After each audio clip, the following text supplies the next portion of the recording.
লক্ষ লক্ষ কোটি কোটি মুর্দা এই আওয়াজের দ্বারা জিন্দা হয়ে যাবে।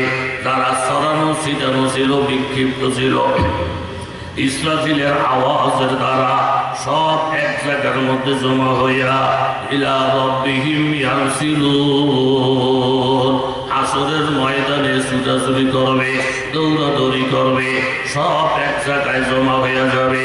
এই কথাটার সারাংশ হল এই বাবা, ইসরাফিল থেকে দুইটা আওয়াজ হবে, এক আওয়াজের দ্বারা সব ধ্বংস, আরেকটা আওয়াজের দ্বারা মুর্দা জিন্দা হইয়া যাবে।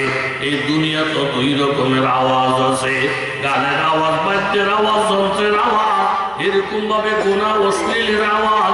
এই আওয়াজ বন্ধা শুনলে তার ইমান দুর্বল হইয়া যায়, জেতা ইমান বলা মুর্দা ইমান বলা হইয়া যায়।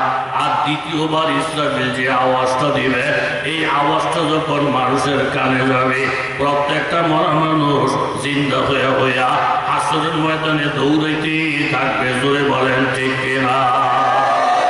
সাজাদ ইসরাফিল রোজে নালারা, সাজাদ ইসরাফিল রোজে নালারা, মিজান বসিদে সদ সালারা, হাইকে ইসরাফিল ওয়াক্তান আউলিয়া, মুর্দা রাজি শাহায়াত সুতুনুমা, ওয়াদি আওয়াজ আওয়াহা জুদাস, জিন্দা কারদান তার আওয়াজ হা খোদাস। মানুষগুলা হাসরের ময়দানে উঠা একজন আরেকজনকে জিজ্ঞাসা করবেন, ও আমার বন্ধু, এই আওয়াজটা কিসের আওয়াজ ছিল? যেই আওয়াজের কারণে আমরা কবরের জায়গা জীবিত হইয়া হাসরের ময়দানে উঠলাম। তখন প্রত্যেকে বলবে, এই আওয়াজটা ছিল ইসরাফিলের আওয়াজ। ইসরাফিল আওয়াজটা নকল করেছেন, আল্লাহ তাআলা তার মধ্যে শক্তি দিয়েছে। ইসরাফিলের আওয়াজে মুর্দা সব জিন্দা হয়ে গেছে।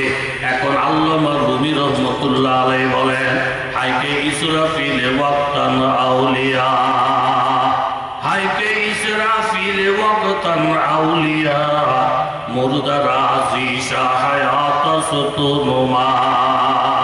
ও দুনিয়ার মানুষ, তোমরা জানিয়া রাখো, ইসরাফিলের আওয়াজে মুর্দা যেমন জিন্দা হইয়া যায়।